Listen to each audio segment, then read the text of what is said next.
বিশেষ কোনো অঙ্গ যখন প্রাথমিকভাবে ক্যান্সারে আক্রান্ত হয়, তখন অপারেশনের মাধ্যমে ক্যান্সারে আক্রান্ত অঙ্গটা কেটে ফেলে দিলে শরীরের বাকি অঙ্গগুলি রক্ষা করা যায়। বুঝে থাকলে বলুন তো, প্রাথমিক অবস্থায় ক্যান্সারের চিকিৎসা মলমের দ্বারা হয় না ট্যাবলেটের দ্বারা হয় না ক্যাপসুলের দ্বারা হয় না অপারেশনের দ্বারা হয়? এই ক্যান্সারের চিকিৎসা বহু বিশেষ সিংহভাগ ক্ষেত্রেই ক্যান্সারের চিকিৎসা, সফল চিকিৎসা একমাত্র অপারেশন ছাড়া আর কিছুতে হয় না। আল্লামা ইদ্রিস কান্দেলভি রহমতুল্লাহি আলাইহি সিরাতুল মুস্তাফা নামক কিতাবে লিখেছেন, এই ক্যান্সারের উদাহরণ দিয়ে লিখেছেন, ঠিক তেমনিভাবে সমস্ত পৃথিবীর মানুষের সমাজটা আল্লাহর দৃষ্টিতে একটা শরীরের মতো, একটা দেহের মতো। মানব সমাজে যে সন্ত্রাসী বাহিনী কাজ করে, এই সন্ত্রাসীরা হইল সমাজ দেহের ক্যান্সার। ইসলামের জেহাদ বিধান সেই ক্যান্সারের অপারেশন। আল্লাহর দৃষ্টিতে গোটা মানুষের সমাজটাই একটা দেহের মতো। এই সমাজেরা যারা সন্ত্রাসী হয়, এই সন্ত্রাসীরা হলো সমাজ দেহের ক্যান্সার। আর ইসলামের জেহাদ বিধান হলো সমাজ দেহের এই ক্যান্সারের অপারেশন। তাহলে জেহাদেই সন্ত্রাস না সন্ত্রাস দমনের সফল ব্যবস্থা? এই কথাটা ব্যাপকভাবে সারা বিশ্বে এখন আলোচনা হওয়া দরকার।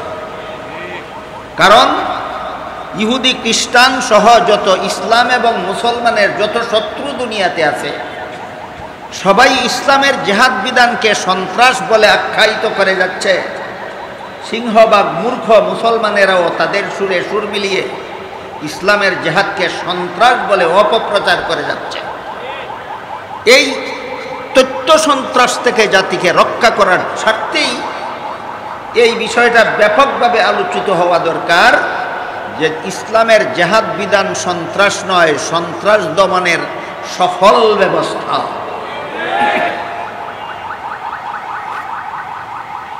এবার আশা করি আপনারা পরিষ্কারভাবে বুঝতে পারবেন, মুহাম্মাদুর রাসূলুল্লাহ সাল্লাল্লাহু আলাইহি ইসলাম পবিত্র জিন্দেগির শেষ 10টি বছরে 66টা জেহাদ করেছিলেন কেন? গায়ের জোরে কাউকে মুসলমান বানাবার জন্য নয়।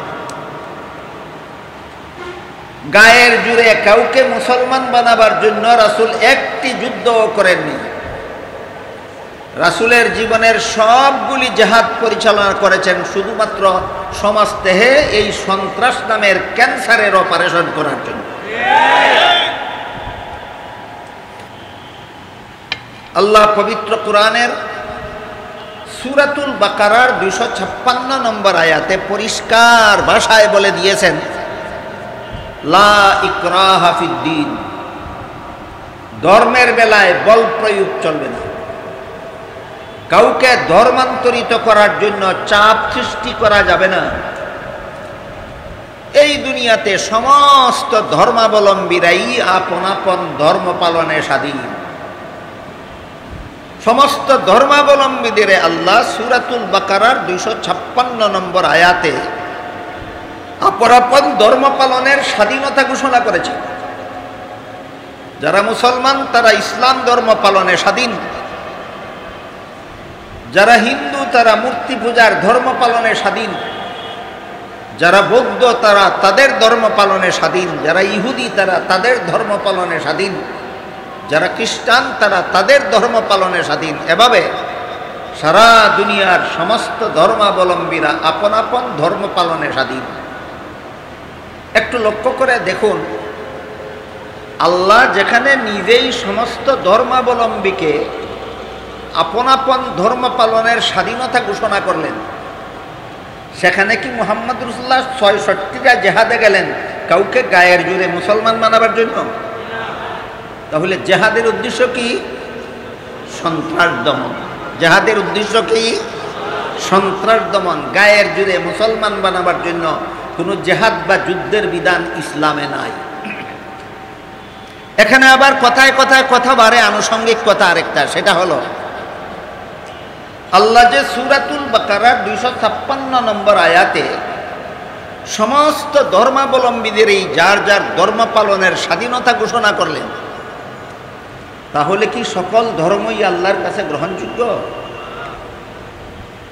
এমর্মে আল্লাহ পাক রব্বুল আলামিন পরিষ্কার ভাষায় অন্য আয়াতে বলে দিয়েছেন, ইন্নাদ-দীনা ইনদাল্লাহিল ইসলাম, আল্লাহর কাছে গ্রহণযোগ্য ধর্ম একমাত্র ইসলাম। আরো পরিষ্কারভাবে সূরা আলে ইমরানের 85 নম্বর আয়াতে আল্লাহ বলেন, মান ইয়াবতাগি গায়রাল ইসলামি দীনান ফালাই ইউকবালা মিন, ইসলাম ছাড়া অন্য কোনো ধর্ম যারা পালন করে তাদের ধর্ম আল্লাহর কাছে কখনো গ্রহণযোগ্য হবে না। অস্পষ্ট কথা না সুস্পষ্ট? সুস্পষ্ট। সুস্পষ্টভাবে আল্লাহ সূরা আলে ইমরানের 85 নম্বর আয়াতে বলে দিয়েছেন, একমাত্র ইসলাম ছাড়া আর কোনো ধর্ম আল্লাহর কাছে গ্রহণযোগ্য নয়। এবার প্রশ্ন জাগে, একই কোরআনে আল্লাহ একবার সমস্ত ধর্মাবলম্বীদের আপন আপন ধর্ম পালনের স্বাধীনতা ঘোষণা করেন, এই কোরআনের আরেক আয়াতে আল্লাহ বলেন ইসলাম ছাড়া আর কোনো ধর্ম গ্রহণযোগ্য নয়। তাই প্রশ্ন জাগে, ইসলাম ছাড়া আর কোনো ধর্মই যদি গ্রহণযোগ্য না হয়, তাহলে পালন করার স্বাধীনতা দিলেন কেন? আর পালন করার স্বাধীনতাই যদি দিলেন, তাহলে গ্রহণযোগ্য হবে না কেন? এই প্রশ্নের জবাব না জানার কারণে, না বুঝার কারণে, না শিকার কারণে, কোরআন হাদিসের শিক্ষার থেকে দূরে থাকার কারণে বর্তমান সমাজের অনেক বড় বড় শিক্ষিত মুসলমানেরা পর্যন্ত বিষয়টা নিয়ে জট পাকায় কোনো সমাধান দিতে পারে না। এজন্য তাদের জট পাকানো বিষয়টাকে আমি আপনাদের সামনে পরিষ্কার করে দেওয়ার জন্য সহজ একটা উদাহরণের মাধ্যমে কথাটা বোঝাবার চেষ্টা করে থাকি। সেটা হলো, যে কোনো শিক্ষা প্রতিষ্ঠানের ছাত্রদেরকে নির্ধারিত পাঠ্যতালিকা শিক্ষাদান করার পর একটা পরীক্ষা হয়। এই পরীক্ষার্থী ছাত্ররা যখন পরীক্ষার হলে বসে, তাদের হাতে যখন প্রশ্নপত্র দেওয়া হয়, আপনারা বলুন তো, সমস্ত পরীক্ষার্থীরাই কি প্রশ্নের সঠিক জবাব লেখে? না অনেকে ভুলও লেখে। যারা ভুল লেখে এদেরকে পরীক্ষার হলে লিখতে বাধা দেওয়ার কোনো বিধান আছে?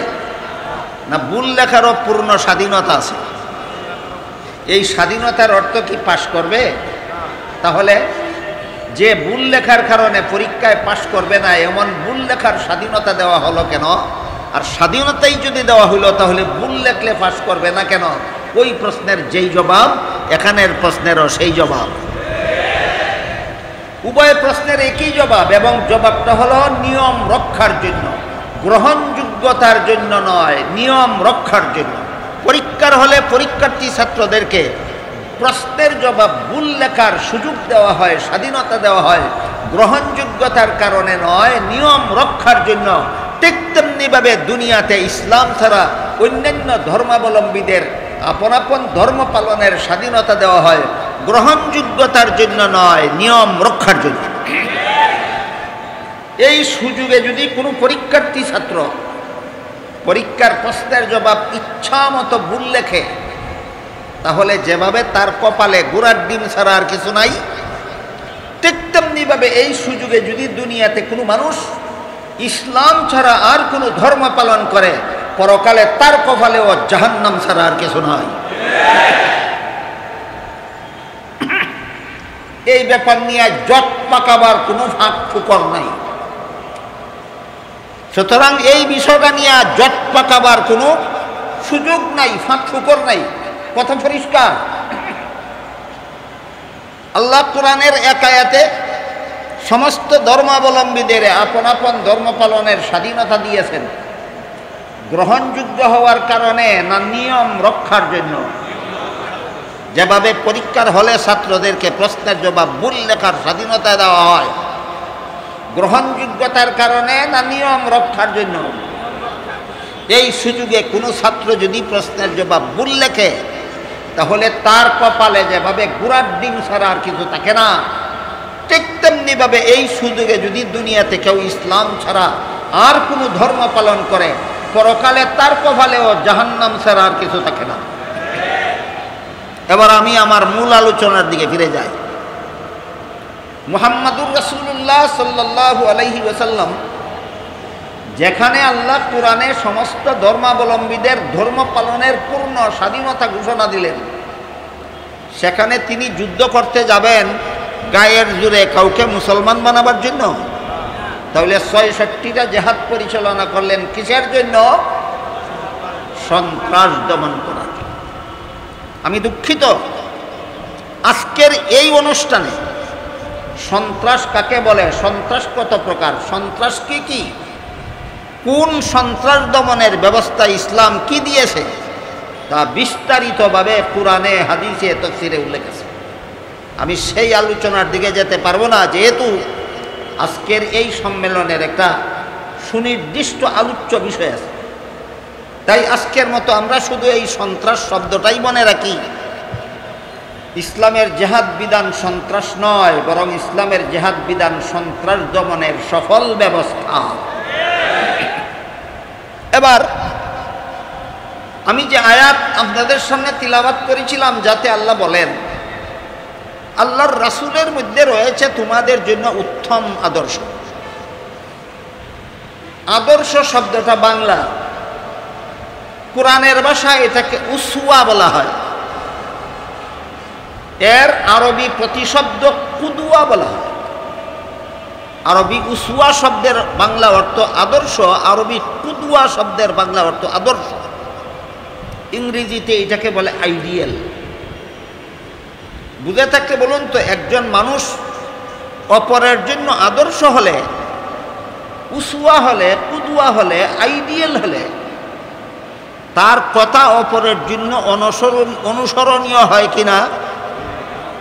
যিনি আমাদের সকলের জন্য আদর্শ হবেন, তার কাজকর্ম আমাদের জন্য অনুকরণীয় হবে কিনা? তাহলে কোরআনে আল্লাহ পাক রব্বুল আলামিন আমাদের নবীকে আমাদের জন্য আদর্শ বলে ঘোষণা দেওয়ার মানেই দাঁড়ায় তার কথা তোমাদের জন্য অনুসরণীয়, তার কাজকর্ম তোমাদের জন্য অনুকরণীয়। এই হইল আদর্শ কথার মোটামুটি সারমর্ম। রাসূল মোদের আদর্শ, এর মানে হলো রাসূলের কথা উম্মতের জন্য অনুসরণীয়। রাসূল মোদের আদর্শ, এর মর্ম হলো রাসূলের কাজকর্ম আমাদের জন্য অনুকরণীয়। কিন্তু রাসূলের জীবনের অনেক কথা এমন দেখা যায় যা উম্মতের জন্য অনুসরণীয় নয়। রাসূলের জীবনের অনেক কাজকর্ম এমন পাওয়া যায় যা উম্মতের জন্য অনুকরণীয় নয়। তাই প্রশ্ন জাগে, যার কথা আমার জন্য অনুসরণীয় হলো না, তিনি আমার আদর্শ হলেন কিভাবে? যার কাজ আমার জন্য অনুকরণীয় হলো না, তিনি আমার জন্য আদর্শ হলেন কিভাবে? যেমন ভাষার ব্যাকরণে যেমন বিভিন্ন শব্দের সন্ধি আছে, ঠিক তেমনিভাবে আরবি ভাষারও বিভিন্ন ভাষায়ও বিভিন্ন শব্দের সন্ধি আছে। যেমন ধরুন, বাংলা ভাষায় একটা শব্দ আছে বিদ্যা, আর একটা শব্দ আছে আলয়। দুই শব্দ একত্র হলে পরে আর বিদ্যা আলয় এভাবে উচ্চারিত হয় না, বিদ্যালয় উচ্চারিত হয়। সরে আলয় শব্দের দ্বিতীয় শব্দের প্রথম অক্ষর গেল কোথায়? সন্ধি হয়ে লুপ্ত হয়ে গেছে। এটা ব্যাকরণের নিয়ম, যে বাংলা ব্যাকরণের ধারা মতে বিদ্যা এবং আলয় দুই শব্দ একত্র হয়ে যখন এক শব্দে রূপান্তরিত হয়, তখন দ্বিতীয় শব্দের প্রথম অক্ষর স্বরবর্ণ লুপ্ত হয়ে যায়। ঠিক তেমনিভাবে একটা ছিল সিরাত আর একটা ছিল আন-নবী। দুই শব্দ সন্ধি হয়ে সিরাতুন নবী শব্দটা গঠিত হয়েছে। এই সিরাতুন নবী শব্দের অর্থ হলো আমাদের নবী মুহাম্মাদুর রাসূলুল্লাহ সাল্লাল্লাহু আলাইহি ওয়াসাল্লামের পবিত্র জীবন ইতিহাস। সিরাতুন নবী অর্থ আমাদের নবীর জীবন ইতিহাস। আমাদের নবী মুহাম্মাদুর রাসূলুল্লাহ সাল্লাল্লাহু আলাইহি ওয়াসাল্লাম 63 বছর আগে 1 রবিউল আউয়াল মাসে জন্মগ্রহণের মাধ্যমে এই পৃথিবীতে শুভাগমন করেছিলেন, আবার 63 বছর পরে আরেক রবিউল আউয়াল মাসে ওফাতের মাধ্যমে এই পৃথিবীর থেকে বিদায় হয়ে গেছেন। শুভাগমন এবং প্রস্থান 2 রবিউল আউয়ালের মধ্যবর্তী সময়কাল হলো 63 বছর।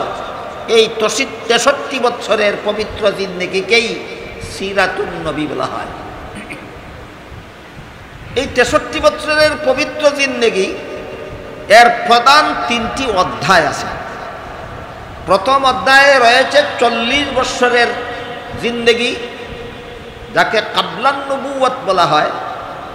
দ্বিতীয় অধ্যায়ে রয়েছে 13 বছরের জীবন ইতিহাস, যাকে মক্কি জিন্দেগি বলা হয়। তৃতীয় অধ্যায়ে রয়েছে 10 বছরের জীবন ইতিহাস, যাকে মাদানী জিন্দেগি বলা হয়। আমার কথা বুঝে থাকলে একটু দয়া করে বলুন তো, সিরাতুন নবীর অধ্যায় কটা? প্রথম অধ্যায়ে 40 বছর, দ্বিতীয় অধ্যায়ে 13 বছর, 40 আর 13 53, তৃতীয় অধ্যায়ের 10 বছর, 53 আর 10, এই হইল 63 বছরের জীবনীতি। প্রত্যেকটা অধ্যায়ের পৃথক পৃথক নাম আছে, পৃথক পৃথক বৈশিষ্ট্য আছে। এই নামগুলি বৈশিষ্ট্য সহ বুঝলে পরে আমাদের সেই প্রশ্নের জবাব বুঝে আসবে, নবীর কথা যদি আমার জন্য অনুসরণীয় নাই হইল, নবীর কোনো কাজ যদি আমাদের জন্য অনুকরণীয় নাই হইল, তাইলে তিনি আমাদের আদর্শ হলেন কিভাবে? প্রশ্নের জবাব বুঝার স্বার্থেই আমাদেরকে সিরাতুন নবীর 3টা অধ্যায়কে পৃথক পৃথক বুঝতে হবে এবং প্রতিটি অধ্যায়ের বৈশিষ্ট্যগুলি আমাদের স্মরণ রাখতে হবে। প্রথম অধ্যায়ের 40 বছরের জিন্দেগিকে কাবলান নবুয়ত বলা হয়, নবুয়তের পূর্ববর্তী জীবন। ওহী নাজিল শুরু হওয়ার পর থেকে তিনি মক্কা শরীফে আরো 13 বছর অবস্থান করেছেন। এই অধ্যায়কে মক্কি জিন্দেগি বলা হয়। আর মক্কা শরীফ থেকে হিজরত করে মদিনা শরীফ চলে যাওয়ার পর সেখানে আরো 10 বছর অবস্থান করেছেন। সেই 10 বছরের জীবন ইতিহাসকে মাদানী জিন্দেগি বলা হয়। নবুয়ত প্রাপ্তির ওহী নাজিল শুরু হওয়ার পূর্ববর্তী জীবন ইতিহাস 40 বছরের, এটা প্রথম অধ্যায়।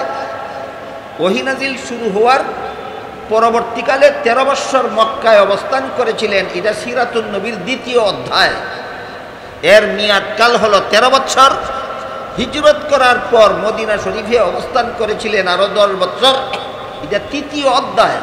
তৃতীয় অধ্যায়ের নাম হলো মহানবীর মাদানী জিন্দেগি। ওহীপ্রাপ্তির পূর্ববর্তী 40 বছরের জীবন ইতিহাস, মক্কায় অবস্থানকালীন 13 বছরের জীবন ইতিহাস, মদিনায় অবস্থানকালীন 10 বছরের জীবন ইতিহাস। প্রথম অধ্যায়ের হেডিং, প্রথম অধ্যায়ের শিরোনাম কাবলান নবুয়ত, দ্বিতীয় অধ্যায়ের শিরোনাম মক্কি জিন্দেগি, তৃতীয় অধ্যায়ের শিরোনাম মাদানী জিন্দেগি। আগে 3টা অধ্যায়ের নাম স্মরণ রাখুন, তারপরে 3টা অধ্যায়ের সামান্য কিছু অবস্থার বিবরণ, তারপরে 3টা অধ্যায়ের বৈশিষ্ট্য বুঝলেই আমরা বুঝতে পারবো ইনশাআল্লাহ যে নবীর কথা আমি অনুসরণ করতে পারি না, যে নবীর এমন কোনো কাজ আছে যা আমি অনুকরণ করতে পারি না, তিনি আমার আদর্শ হলেন কিভাবে।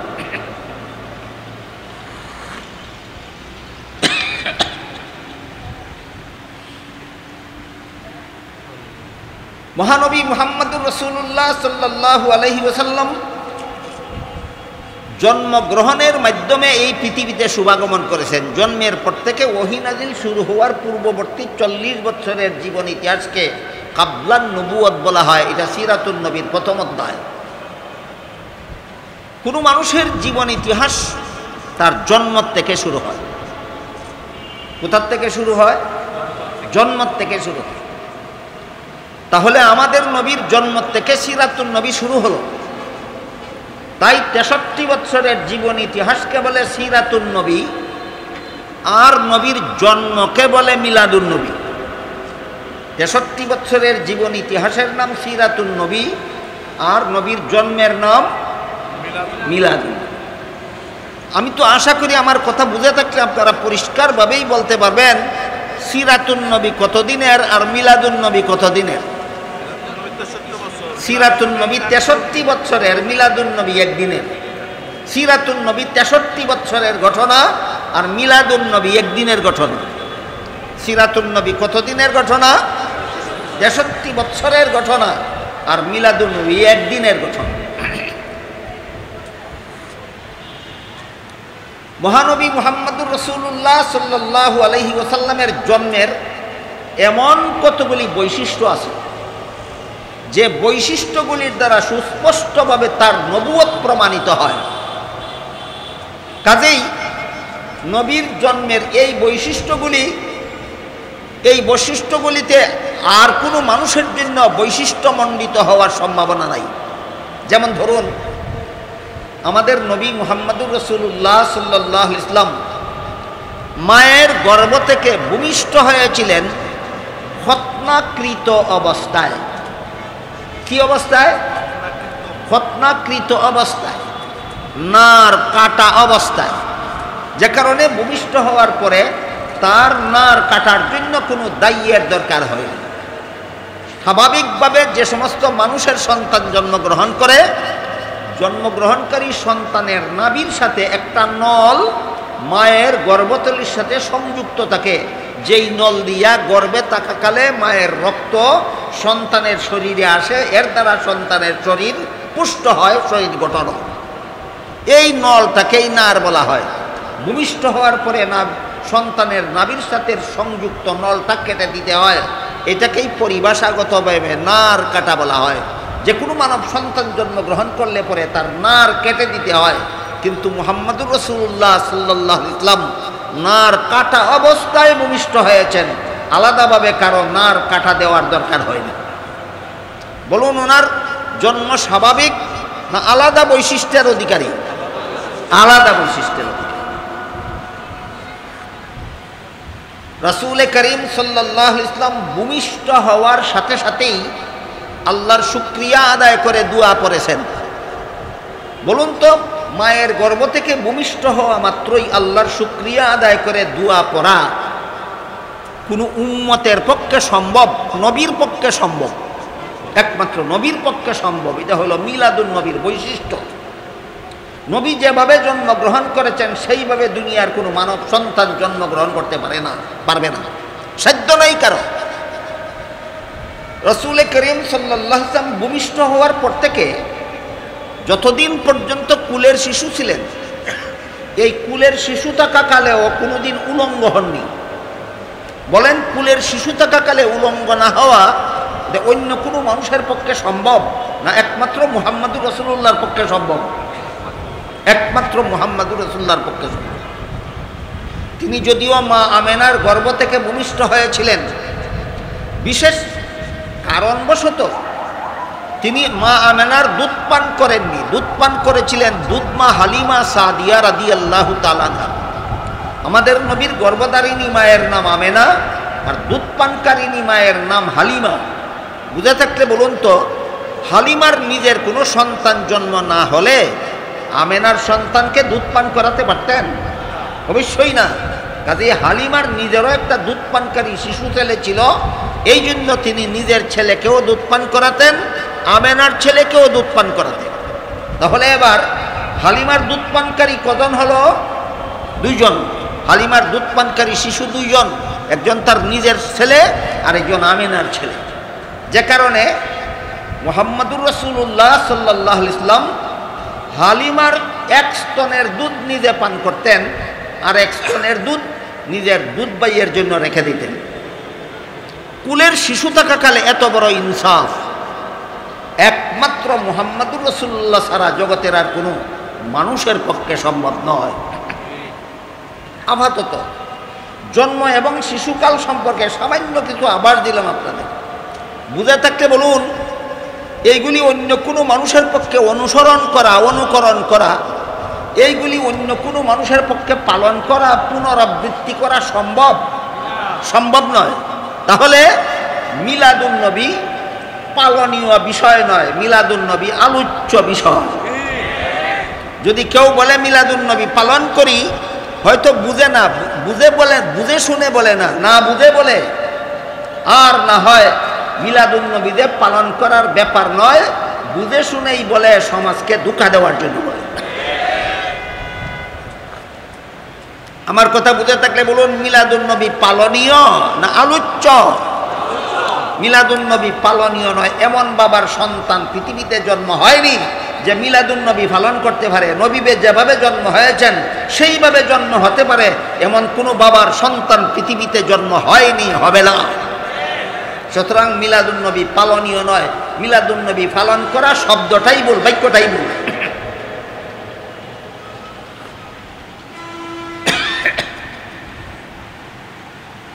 এভাবে আমাদের নবীর জন্ম থেকে নিয়ে একাধারে দীর্ঘ 40টি বছর পর্যন্ত আল্লাহ পাক রব্বুল আলামিন আমাদের নবীর দ্বারা এমন কিছু কথাবার্তা বলাইছেন, এমন কিছু কাজ করাইছেন যেইগুলি উম্মতের জন্য অনুসরণীয় নয়, অনুকরণীয় নয়, শুধু নবীর জন্য নবুয়তের দলিল।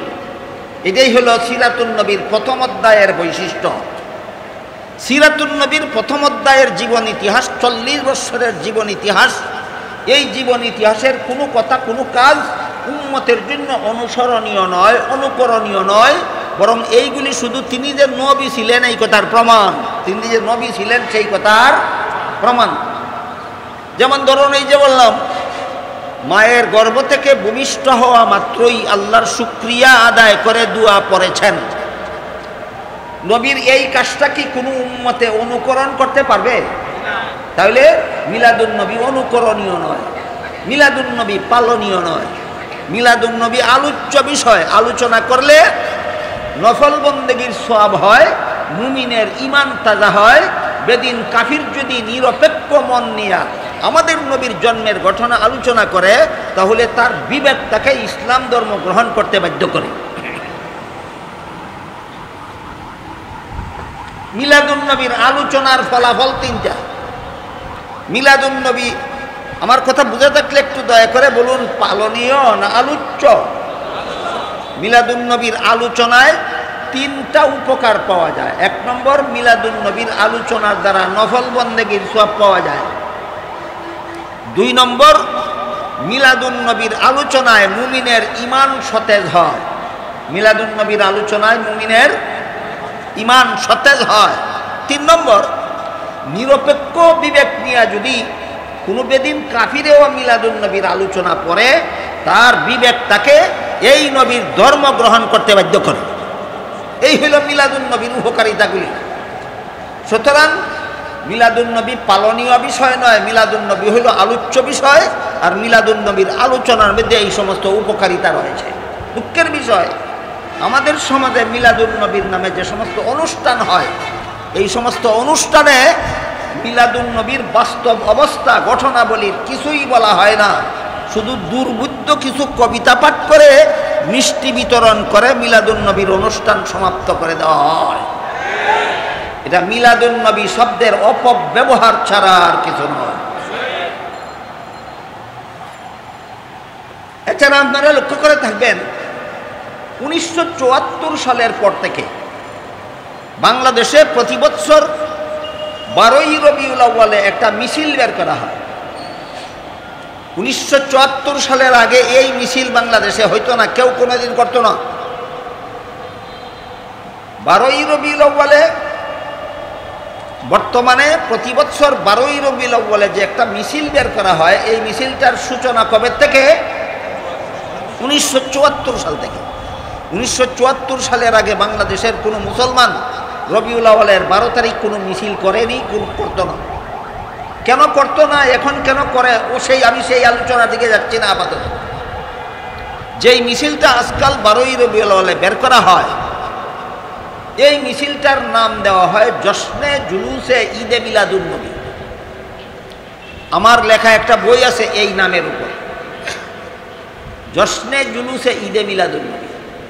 আমার ড্রাইভারের কাছে, আমার গাড়িতে আমার ড্রাইভারের কাছে আছে, আপনারা ইচ্ছা করলে সংগ্রহ করতে পারবেন।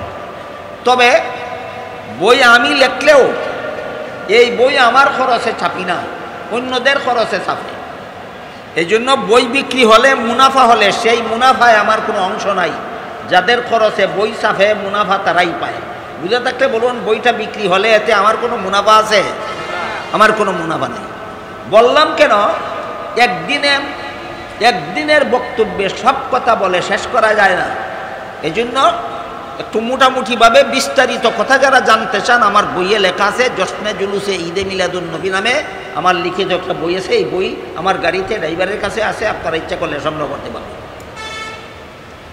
এই জশ্নে জুলুসে ঈদে মিলাদুন নবীর মিছিলের মধ্যে যে সমস্ত স্লোগান দেওয়া হয়, এর মধ্যে একটা স্লোগান দেওয়া হয় জিন্দা নবীর আগমন শুভেচ্ছা স্বাগতম। জিন্দা নবীর আগমন শুভেচ্ছা স্বাগতম। এখানে জিন্দা নবী বলতে কি বোঝানো হলো? যদি এই কথা বোঝানো হয় যে আমাদের নবী চিরকাল জিন্দা, অতীতেও জিন্দা ছিলেন, বর্তমানেও জিন্দা আছেন, ভবিষ্যতেও জিন্দা থাকবেন, আমাদের নবীর জীবনে কোনোদিন মরণ ঘটেনি, ঘটবে না, এই ব্যাখ্যা মতো যদি জিন্দা নবী বলা হয়, তাহলে এই স্লোগানটা সরাসরি কোরআনের বিরুদ্ধে যায়। তাহলে এই স্লোগানটা সরাসরি কিসের বিরুদ্ধে যায়? কোরআনের বিরুদ্ধে যায়। কারণ কোরআনে আল্লাহ পরিষ্কার ভাষায় আমাদের নবীকে সম্বোধন করে বলেন, ইন্নাকা মাইয়িতুন ওয়া ইন্নাহুম মাইয়িতুন, হে মুহাম্মদুর রাসূলুল্লাহ সাল্লাল্লাহু আলাইহি ওয়াসাল্লাম, আপনিও মরণশীল, তারাও মরণশীল। বলুন, পবিত্র কোরআনে আল্লাহ আমাদের নবীকে মরণশীল বলেছেন কিনা? কাজেই তাকে চিরকাল জীবিত বিশ্বাস কইরা জিন্দা নবী বললে এই স্লোগান সরাসরি কোরআন বিরোধী স্লোগান হয়। আর যদি বলা হয় যে নবী চিরকাল জীবিত, অর্থে আমরা জিন্দা নবী বলি না, নবী চিরকাল জিন্দা নন, বরং হাদিস শরীফে উল্লেখ আছে রাসূল করিম সাল্লাল্লাহু আলাইহি ওয়াসাল্লাম বলেছেন, আল আম্বিয়াউ আহইয়াউন ফি কুবুরিহিম, নবী রাসূলগণকে ইন্তেকালের পরে দাফন করা হয়, আর দাফনের পরপরই আল্লাহ তাদেরকে রওজা শরীফের ভিতরে জীবিত করে দেন। এটা সহিহ হাদিস। এই হাদিসের ভিত্তিতে আহলে সুন্নাত ওয়াল জামাতের একটা আকীদা বিশ্বাস প্রমাণিত হয়েছে যে সমস্ত নবী রাসূলগণ আপন আপন রওজা শরীফের ভিতরে জীবিত। বুঝে থাকতে বলুন, এবার জিন্দা নবী দাফন করা হয় না দাফনের পরে নবীকে জিন্দা করা হয়? এখন জিন্দা নবীর আগমন বলতে যদি এই ব্যাখ্যায় বলা হয় যে আমরা জিন্দা নবী বলেছি, দাফনের পরে নবীকে জিন্দা করা হয়েছে সেই অর্থে, তাহলে আগমন শব্দ হাদিস বিরোধী। আগমন শব্দ হাদিস বিরোধী কেমন? কারণ যে হাদিসে রাসূল বলেছেন দাফনের পরে নবী জিন্দা, সেই হাদিসে রাসূল বলেছেন জিন্দা হয়ে তোমাদের কোনো অনুষ্ঠানে আগমন করবেন না, জিন্দা হয়ে নবী রওজা শরীফের ভিতরে থাকবেন। যে হাদিসে রাসূল বলেছেন দাফনের পর থেকে জীবিত, সেই হাদিসে বলেছেন জীবিত হয়ে নবী তোমাদের কোনো অনুষ্ঠানে আগমন করবেন না, রওজা শরীফের ভিতরে থাকবেন, ফি কুবুরিহিম। সুতরাং জিন্দা নবী বলতে যদি চিরকাল জিন্দা বোঝানো হয়, স্লোগান হবে কোরআন বিরোধী। আর জিন্দা বলতে যদি দাফনের পরে জিন্দা বলা হয়, আগমন শব্দটা হাদিস বিরোধী। সুতরাং এই স্লোগানটা আগাগোড়া কোরআন হাদিস বিরোধী। হুশে করা হয় না জুসের ঠেলায়? জুসের ঠেলায় ধর্ম হয় না, ধর্ম হুশের সাথে পালন করতে হয়। কিছু আনুষঙ্গিক কথাই বলে ফেললাম, এবার মূল আলোচনার দিকে ফিরে যাই। রাসূল করিম সাল্লাল্লাহু আলাইহি ওয়াসাল্লামের 63 বছরের জীবন ইতিহাস, যাকে সিরাতুন নবী বলা হয়, এর প্রথম অধ্যায় কতদিনের? 40 বছরের। এই 40 বছরের ভিতরে আল্লাহ এমন অজস্র অগণিত ঘটনা নবীর দ্বারা ঘটাইছেন, এমন কাজ নবী করেছেন যা কোনো উম্মতের পক্ষে করা সম্ভব নয়। অনুকরণীয় হবে কিভাবে? আরেকটা সহজ উদাহরণ দিচ্ছি, শুনুন। আমাদের নবীর 4 বছর বয়সে, কত বছর? 4 বছর বয়সে ফিরিস্তা আসলেন, নবীকে মাটিতে শোয়াইলেন, নবীর সিনা মুবারক কাটলেন, ভিতরের অঙ্গ প্রত্যঙ্গ বের করে ধুইলেন, ধুয়ে আবার ভিতরে ঢুকালেন, ঢুকাইয়া সিলাই ছাড়া, মেডিসিন ছাড়া সাথে সাথে জোড়া লাগাইয়া দিলেন। এটাকে সাক্ষ্য সদর বলা হয় সিরাতুন নবীর ভাষায়। এর বাংলা অর্থ হইল বক্ষ বিদারণ। এই বক্ষ বিদারণের ঘটনা আমাদের নবীর জীবনে মোট 4 বার হয়েছে। সবগুলি ঘটনা আজকেই একদিনে বলা সম্ভব নয়, শুধু 4 দিনের ঘটনাটাই আমরা ধরি। নবীর সিনা মুবারকের এই যে কুদরতি অপারেশন হলো, ফিরিস্তা আসলেন, নবীর সিনা মুবারক কাটলেন, এতে নবীর কোনো ব্যথা হইল না। অঙ্গ প্রত্যঙ্গ বের করে ধুয়ে আবার ভিতরে ঢুকালেন, সিলাই লাগলো না, জোড়া লাগতে, মেডিসিনও লাগলো না, সময়ও লাগলো না। এটা কি আপনারা হাসপাতালের অপারেশন বলবেন না কুদরতি অপারেশন? এই কুদরতি অপারেশন নবীর জীবনে সর্বপ্রথম কত বছর বয়সে হয়েছিল? নবীর এই কাজটার অনুকরণ কি কোনো উম্মতে করতে পারবে? নবীর এই কাজের অনুকরণও কোনো উম্মতে করতে পারবে না। এইভাবে জন্ম থেকে নিয়ে দীর্ঘ 40টি বছর পর্যন্ত আল্লাহ আমাদের নবীর দ্বারা এমন কিছু কাজ করাইছেন, এমন কিছু ঘটনা ঘটাইছেন, এমন কিছু কথা বলাইছেন যা উম্মত অনুকরণ করতে পারবে না। তাহলে কিভাবে তিনি আমাদের আদর্শ হলেন? মনে আছে প্রশ্ন? কিভাবে তিনি আমাদের আদর্শ হলেন? এই প্রশ্নের জবাবে সিরাতুন নবী বিষয়ের কিতাবাদিতে লেখা আছে,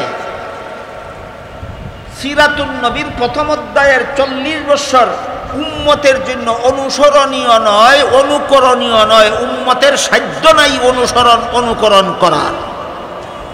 তাহলে দীর্ঘ 40 বছরের কার্যাবলী যদি উম্মতের জন্য অনুসরণীয়ই না হয়, যদি উম্মতের জন্য অনুকরণীয়ই না হয়, তাহলে এই জীবন ইতিহাস, দীর্ঘ 40 বছরের জীবন ইতিহাসটা কোন কাজে লাগলো? এই প্রশ্নের জবাব হলো সিরাতুন নবীর প্রথম অধ্যায়ের 40 বছরের জীবন ইতিহাস উম্মতের জন্য শরীয়তের দলিল নয়, উম্মতের জন্য অনুসরণীয় নয়, উম্মতের জন্য অনুকরণীয় নয়, বরং 40 বছরের জীবন ইতিহাস সিরাতুন নবীর প্রথম অধ্যায়ের বৈশিষ্ট্য হইল এটা উম্মতের জন্য শরীয়তের দলিল নয়, নবীর জন্য নবুয়তের দলিল। এই দুইটা শব্দ মনে রাখলে সিরাতুন নবী বুঝতে অনেক সহজ হবে। নবীর জীবনের এক অংশ উম্মতের জন্য শরীয়তের দলিল, নবীর জীবনের আরেক অংশ উম্মতের জন্য শরীয়তের দলিল নয়, নবীর জন্য নবুয়তের দলিল। সিরাতুন নবীর প্রথম অধ্যায়ের 40 বছর উম্মতের জন্য শরীয়তের দলিল নয়, নবীর জন্য নবুয়তের দলিল। মাসালান, উদাহরণস্বরূপ, হত্যাকৃত অবস্থায় জন্ম হওয়া যা উম্মতের অনুকরণ করার জন্য নয়, যা নবীর জন্য নবুয়তের দলিল। নার কাটা অবস্থায় ভূমিষ্ঠ হওয়া যা উম্মতের জন্য শরীয়তের দলিল নয়, নবীর জন্য নবুয়তের দলিল। ভূমিষ্ঠ হওয়া মাত্রই আল্লাহর শুকরিয়া আদায় করে দোয়া পড়া, এটা উম্মতের জন্য যদি শরীয়তের দলিল হইতো, প্রত্যেকটা উম্মত ভূমিষ্ঠ হইয়া আল্লাহর শুকরিয়া আদায় করে দোয়া পড়তে হইতো, অনুকরণ করতে হইতো। অনুকরণ করার দূরের কথা, অনুকরণের সাধ্যও নাই। সুতরাং এটা উম্মতের জন্য শরীয়তের দলিল নয়, এটা নবীর জন্য নবুয়তের দলিল। দুধ মায়ের এক স্তনের দুধ পান করে অন্য স্তনের দুধ আপন দুধ পাইয়ের জন্য রেখে দেওয়া, এটা উম্মতের জন্য শরীয়তের দলিল নয়, এটা নবীর জন্য নবুয়তের দলিল। শিশুকালে কোনোদিন উলঙ্গ না হওয়া, এটা উম্মতের জন্য শরীয়তের দলিল নয়, নবীর জন্য নবুয়তের দলিল। এরপর 4 বছর বয়সে সিনা মুবারকের কুদরতি অপারেশন হওয়া, এটা উম্মতের জন্য শরীয়তের দলিল নয়, নবীর জন্য নবুয়তের দলিল। উদাহরণগুলি বুঝে থাকলে এবার একটু দয়া করে বলবেন, সিরাতুন নবীর প্রথম অধ্যায়ের 40 বছর কার জন্য, কিসের দলিল? এটা নবীর জন্য নবুয়তের দলিল, উম্মতের জন্য শরীয়তের দলিল নয়। এখানে একটা প্রশ্ন হতে পারে, সেটা হলো আমাদের নবী মুহাম্মদুর রাসূলুল্লাহ সাল্লাল্লাহু আলাইহি ওয়াসাল্লাম জীবনের প্রথম বিয়ে করেছিলেন 25 বছর বয়সে। বুঝে থাকলে একটু দয়া করে বলুন, আমাদের নবী জীবনের প্রথম বিয়ে করেছিলেন কত বছর বয়সে? 25 বছর বয়সে। এটা কি প্রথম অধ্যায়ের বাইরে না প্রথম অধ্যায়ের ভিতরে? প্রথম অধ্যায়ের ভিতরের কাজ যদি উম্মতের জন্য শরীয়তের দলিল না হয়, তাহলে বিয়ে করা উম্মতের জন্য নবীর সুন্নত হলো কিভাবে? এই হলো প্রশ্ন। প্রথম অধ্যায়ে নবী বিয়ে করেছেন, এই বিয়ে তো উম্মতের জন্য সুন্নত। প্রথম অধ্যায়ের কোনো কাজ যদি উম্মতের অনুকরণীয় না হয়, অনুসরণীয় না হয়, তাহলে বিয়ে করা নবীর সুন্নত হলো কিভাবে উম্মতের জন্য? এই প্রশ্নের জবাব হলো 40 বছর পূর্ণ হওয়ার আগে নবী বিয়ে করেছিলেন, এটা উম্মতের জন্য শরীয়তের দলিল নয়।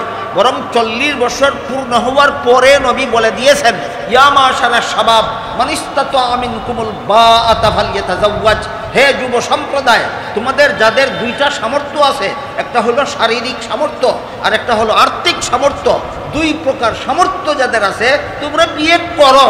এই কথার কারণে বিয়ে করা উম্মতের জন্য নবীর সুন্নত হয়েছে।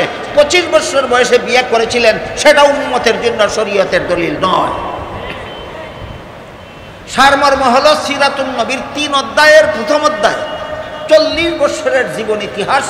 এইটা এই প্রথম অধ্যায়ের বৈশিষ্ট্য হলো এটা উম্মতের জন্য শরীয়তের দলিল নয়, এটা নবীর জন্য নবুয়তের দলিল। আমাদের নবী মুহাম্মদুর রাসূলুল্লাহ সাল্লাল্লাহু আলাইহি ওয়াসাল্লামের শিশুকাল থেকেই তার গায়ে জীবনে কোনোদিন মশা মাছি বসেনি, জীবনে কোনোদিন মশা মাছি বসেনি। আমাদের নবীর শরীরের ঘাম মুবারকে মেশকে আম্বরের সুগন্ধ হইত, আমাদের নবীর পেশাব পায়খানায় মেশকে আম্বরের সুগন্ধ হইত। পরিণত বয়সে নবী যখন খোলা মাঠে কোথাও পেশাব করতেন, পায়খানা করতেন, আসার পরে অন্য লোকের সাথে সাথে গেলে ওই পেশাব পায়খানা আর পেত না, সাথে সাথে জমিন আমাদের নবীর পেশাব পায়খানা খেয়ে ফেলত। দুর্গন্ধযুক্ত হওয়ার কারণে না মেশকে আম্বরের মতো সুগন্ধ হওয়ার কারণে। তাহলে শরীরে মশা মাছি না বসা, এটা উম্মতের জন্য শরীয়তের দলিল না নবীর জন্য নবুয়তের দলিল? গামের মধ্যে মেশকে আম্বরের সুগন্ধ হওয়া, যে উম্মতের জন্য শরীয়তের দলিল না নবীর জন্য নবুয়তের দলিল? পেশাব পায়খানার মধ্যে সুগন্ধ হওয়া, যে কারণে পেশাব করা মাত্র পায়খানা করা মাত্র জমিন খেয়ে ফেলা, এটা উম্মতের জন্য শরীয়তের দলিল না নবীর জন্য নবুয়তের দলিল? আমি আপনাদের বোঝাবার চেষ্টা করেছি সিরাতুন নবীর প্রথম অধ্যায়ের বৈশিষ্ট্যটা কি। সিরাতুন নবীর প্রথম অধ্যায়ের বৈশিষ্ট্য হলো এটা উম্মতের জন্য শরীয়তের দলিল নয়, নবীর জন্য নবুয়তের দলিল। এখন প্রশ্ন জাগে, মাত্র 63 বছরের জীবন ইতিহাস, কতদিনের? 63 বছর। এর মধ্যে 40টা বছর চলে গেল যা উম্মতের জন্য অনুকরণীয় নয়। এর মানে হলো পবিত্র জিন্দেগীর প্রায় 2/3 সময় চলে গেল যার কোনো অংশ উম্মতের জন্য অনুকরণীয় নয়। তাহলে ওই অংশটা কোন কাজে লাগলো? এই প্রশ্নের জবাব নবীর জন্য নবুয়তের দলিল হওয়ার কাজে লাগলো। প্রশ্ন জাগতে পারে, 40 বছরের ঘটনা নবুয়তের দলিল হওয়ার দরকার কি ছিল? 1-2টা ঘটনাই তো নবীর নবুয়তের দলিলের জন্য যথেষ্ট। মায়ের 1 স্তনের দুধ মায়ের 1 স্তনের দুধ নিজে পান করতেন, আর 1 স্তনের দুধ ভাইয়ের জন্য রেখে দিতেন। একটা ঘটনাই তো নবুয়তের দলিলের জন্য যথেষ্ট। ভূমিষ্ঠ হওয়ার সাথে সাথে শুকরিয়া আদায় করে দোয়া পড়েছেন, একটা ঘটনাই তো নবুয়তের দলিলের জন্য যথেষ্ট। শিশুকালেও উলঙ্গ হননি, একটা ঘটনাই তো নবুয়তের দলিলের জন্য যথেষ্ট। এমন ক্ষেত্রে দীর্ঘ 40টা বছরের জীবন ইতিহাসকে আল্লাহ নবীর জন্য নবুয়তের দলিল বানালেন কেন? এই প্রশ্নের জবাব আল্লাহ পাক রব্বুল আলামিন আগের থেকেই জানতেন। যতদিন পর্যন্ত তিনি শরীয়তের দলিল সম্বলিত কোনো কথা বলবেন না, যতদিন পর্যন্ত শরীয়তের দলিল সম্বলিত কোনো কাজ করবেন না, ততদিন পর্যন্ত বেদিন কাফিরারা পর্যন্ত তাকে সম্মান করবে, মর্যাদা দিবে, ভক্তি ভালোবাসা দিবে। যেদিন থেকে শরীয়তের দলিল সম্বলিত কথা বলবেন, সেদিন থেকেই প্রশ্ন উঠাবে আবু জাহালের দল, আবুল আহাবের দল প্রশ্ন উঠাবে। যখন তিনি মুহাম্মদুর রাসূলুল্লাহ বলে পরিচয় দেবেন, তখন তারা প্রশ্ন উঠাবে, মুহাম্মদ আমাদের মধ্যে জন্ম হইল, আমাদের মধ্যে লালিত পালিত হইল, আমাদের সাথে হাটে বাজারে গেল, আমাদের সাথে খাওয়া দাওয়া করলো, আমাদের সাথে পেশাব পায়খানা করলো, আমাদের মধ্যে বিয়া শাদী করলো, আমাদের মধ্যে স্ত্রী পুত্র লালন পালন করলো, এই মুহাম্মদ নবী কিভাবে হইল? এই প্রশ্ন উঠাবে আবু জাহালের দল, আল্লাহ আগের থেকে জানতেন। এই প্রশ্ন উঠাবে আবুল আহাবের দল, আল্লাহ আগের থেকে জানতেন। কাজেই তখন যদি বলা হইতো নবী কিভাবে হইল, নবী না হইলে ভূমিষ্ঠ হওয়ার সাথে সাথে শুকরিয়া আদায় করে দোয়া পড়লো কিভাবে, আবু জাহালের দল বলতে পারত ভূমিষ্ঠ হওয়ার সময় কি বলছে কি বলছে না আমরা দেখিনি, আমরা জানি না। শিশুকালে কি করে সে কি করেনি আমরা দেখিনি, আমরা জানি না, আমরা মানি না। মা আমেনার দুধ পান করার সময়, মা হালিমার দুধ পান করার সময় কোন স্তনের দুধ পান করলো, কোন স্তনের দুধ পান করলো না আমরা দেখিনি, আমরা জানি না, আমরা মানি না। এইসব কথা বলার সুযোগ যেন আবু জাহালের দল বলে না পায়, এইসব কথা বলার সুযোগ যেন আবুল হাবের দল বলে না পায়। এই জন্য আল্লাহ পাক রব্বুল আলামিন দীর্ঘ 40টি বছরের জীবন ইতিহাসকে নবীর জন্য নবুয়তের দলিল সাব্যস্ত করেছেন, যেন এই কথা অন্ধের মতো বলতে না পারে। কি করেছে আমরা দেখিনি, আমরা জানি না, আমরা মানি না, এমন কথা বলার সুযোগ বন্ধ করে দেওয়ার জন্য আল্লাহ দীর্ঘ 40টি বছরের জীবন ইতিহাসকে নবীর জন্য নবুয়তের দলিল সাব্যস্ত করেছেন। এত সত্ত্বেও যখন 40 বছর পার হয়ে গেল, যখন নবী দাওয়াত দেওয়া শুরু করলেন, ইয়া আইয়ুহান নাস কুলু লা ইলাহা ইল্লাল্লাহু তুফলিহু, হে লোক সকল লা ইলাহা ইল্লাল্লাহ স্বীকার করো, জীবন সফল হয়ে যাবে, জীবন সফল হয়ে যাবে। তখন আবু জাহাল দলবল নিয়ে শত্রুতামি শুরু করলো, আবু লাহাব দলবল নিয়ে শত্রুতামি শুরু করলো। এমত অবস্থায় আবু জাহালকে একদিন কুরাইশ বংশের এক সর্দার ছিল আবু জাহাল, আরেক সর্দারের নাম ছিল আখনাস। আখনাস নামের সর্দার একদিন আবু জাহাল সর্দারকে জিজ্ঞেস করে, যেইখানে আবু জাহাল আর আখনাস দুই সর্দার ছাড়া আর কেউ ছিল না। এমত অবস্থায় আখনাস সর্দার আবু জাহাল সর্দারকে জিজ্ঞেস করে, বলো তো তোমাদের কুরাইশ বংশে জন্মগ্রহণকারী মুহাম্মদ নামের ছেলেটা আজকাল যে সমস্ত কথাবার্তা বলে, আল্লাহর পক্ষ থেকে তার কাছে ওহী আসে, আল্লাহ তার কাছে কুরআন নাজিল করেন, আল্লাহ তার কাছে শরীয়তের দলিল অবতীর্ণ করেন, এই কথাগুলি যে বলে এগুলি সত্য বলে না মিথ্যা বলে? আখনাস সর্দারে প্রশ্ন করলো আবু জাহাল সর্দারকে, মুহাম্মদ আজকাল যে সমস্ত কথাবার্তা বলে সত্য বলে না মিথ্যা বলে? এক প্রশ্নের কারণে আবু জাহাল মহা সংকটে পড়ে গেল। কারণ যদি বলে সত্য বলে, সাথে সাথে প্রশ্ন আসবে মানুষ না কেন, আর যদি বলে মিথ্যা বলে, সাথে সাথে প্রশ্ন আসবে যেই লোকটা মিথ্যা বলে এই লোকটাকে 40 বছর পর্যন্ত আল আমিন কইছিলি কেন? কেমন বেকায়দায় পড়ল প্রশ্নের দ্বারা আবু জাহাল, বুঝতে পারছেন আপনারা? আখনাস সর্দার আবু জাহাল সর্দারকে প্রশ্ন করলো, আজকাল মুহাম্মদ যে সমস্ত কথাবার্তা বলে সত্য বলে না মিথ্যা বলে? আবু জাহাল যদি জবাব দেয় মিথ্যা বলে, সাথে সাথে প্রশ্ন আসবে যেই লোকটা মিথ্যা বলে এই লোকটাকে 40 বছর পর্যন্ত আল আমিন বলছিলা কেন? প্রশ্ন বুঝতেছেন কিনা? আর যদি বলে সত্য বলে, তাহলে প্রশ্ন আসবে মানুষ না কেন? এইরকম বেকায়দায় যেন শত্রুরা পড়ে, শত্রুরা যেন জানি না মানি না বলতে না পারে, এই জন্য আল্লাহ পাক রব্বুল আলামিন দীর্ঘ 40 বছরের জীবন ইতিহাসকে নবীর জন্য নবুয়তের দলিল বানাইছেন। যেই দীর্ঘ 40 বছরের জীবন ইতিহাস দেখে দেখে আবু জাহালরা, আবুল হাবরা, সমাজের সর্বলোকেরা তাকে আল আমিন উপাধিতে ভূষিত করেছিল। বেকায়দায় পরে আবু জাহাল একটা নূতন জবাব উদ্ভাবন করল, বলল মুহাম্মদ যতদিন পর্যন্ত নিজের পক্ষ থেকে কথা বলতো ততদিন সত্য বলতো। এটা হইল 40 বছরের জীবন ইতিহাস। আর যখন থেকে তার কাছে কুরআন নাজিল হওয়ার কথা বলে তখন থেকে মিথ্যা বলে। এই জন্য আগে আল আমিন কইছি, এখন মানি না। কেতনা বড় কুচক্রি চিন্তা করে দেখেন। যতদিন মুহাম্মদ নিজের পক্ষ থেকে কথা বলতো, আমার এতক্ষণের কথা বুঝে থাকলে আপনারা বলুন, মুহাম্মদ নিজের পক্ষ থেকে কথা বলতো, আল্লাহর পক্ষ থেকে ওহী এসেছে বলতো না।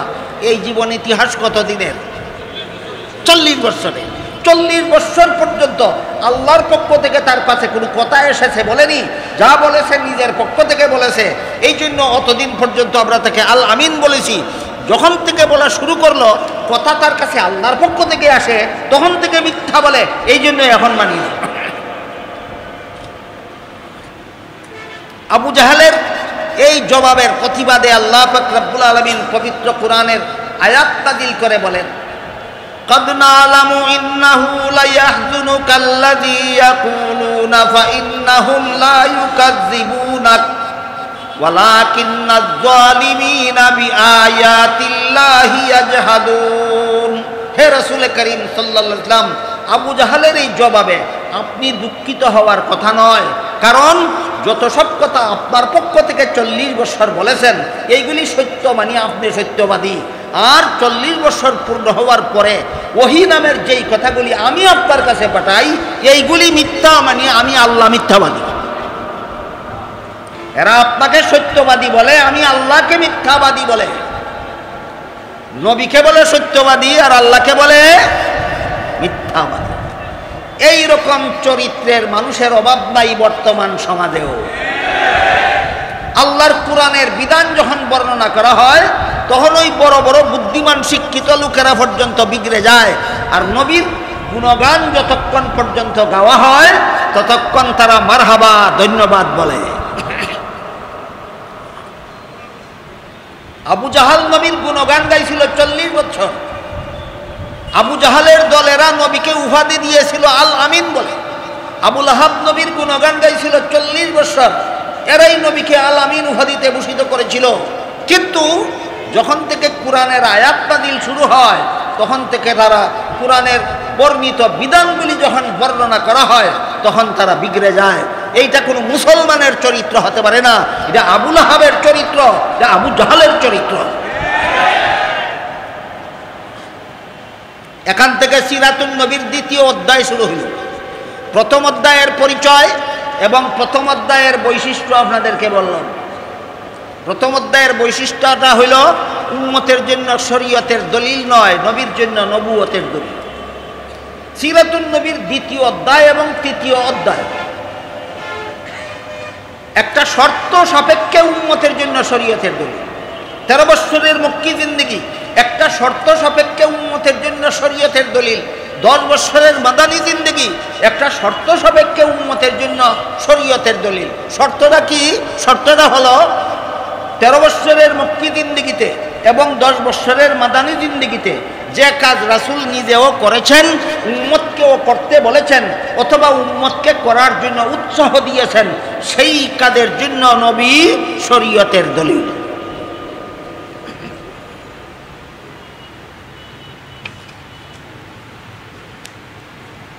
আমার কথা বুঝে থাকলে বলুন, প্রথম অধ্যায় শরীয়তের দলিল না দ্বিতীয় অধ্যায় এবং তৃতীয় অধ্যায়?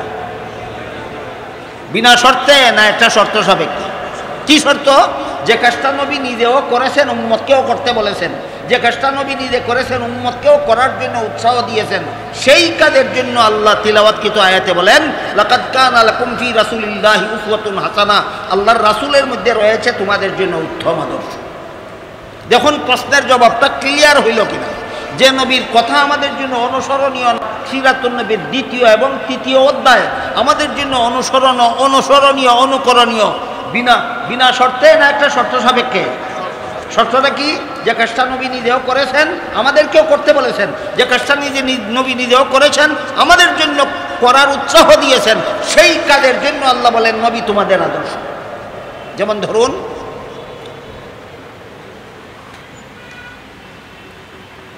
সিরাতুন নবীর তৃতীয় অধ্যায়ে রাসূল করিম সাল্লাল্লাহু আলাইহি ওয়াসাল্লাম নিজের ঘরে একত্রে 9 জন বিবি রেখেছেন।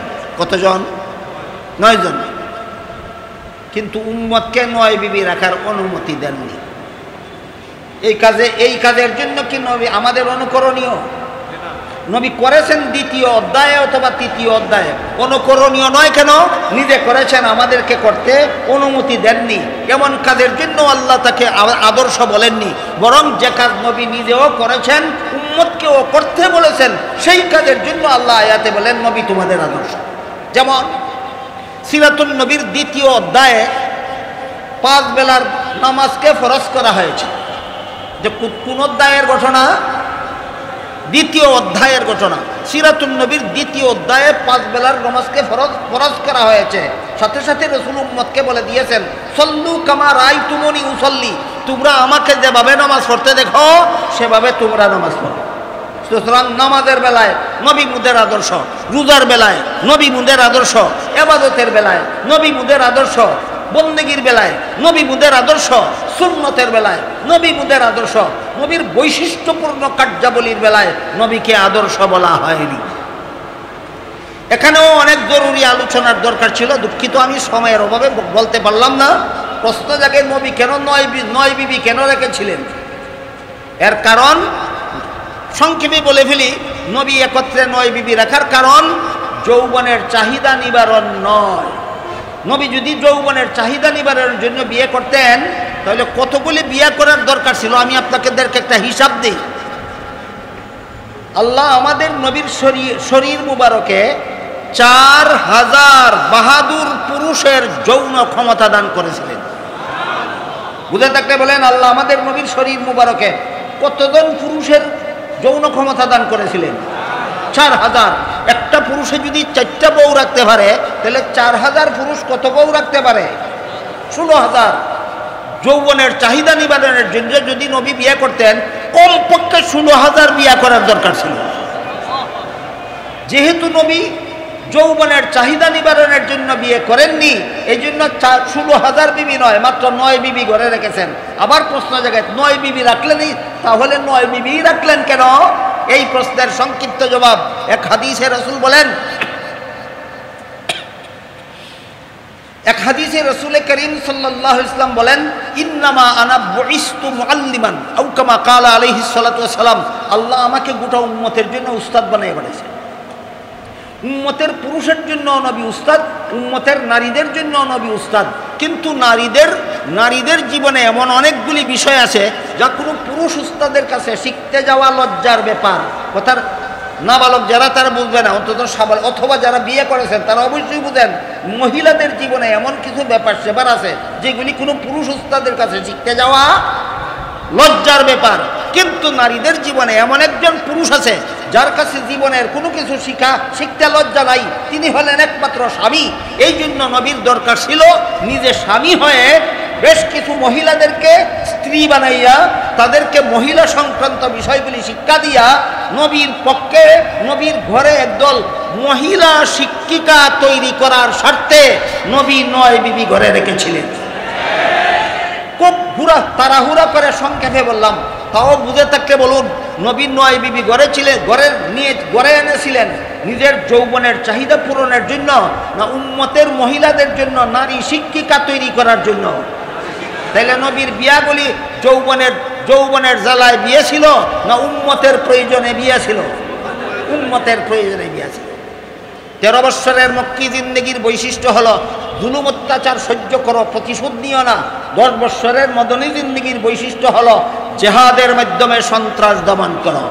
তাড়াহুড়া করেই বললাম, আল্লাহ আপনাদের আমাদের সবাইকে সিরাতুন নবীর অধ্যায়গুলি চিনার বুঝার এবং কোন অধ্যায়ের কোন অংশ আমাদের জন্য আদর্শ সেই অংশের আদর্শ গ্রহণ করার তৌফিক দান করুন। সবাই বলুন আমিন। সুবহানা রাব্বিকা রাব্বিল ইজ্জাতি আম্মা ইয়াসিফুন ওয়া সালামুন আলাল মুরসালিন আলহামদুলিল্লাহি রাব্বিল আলামিন।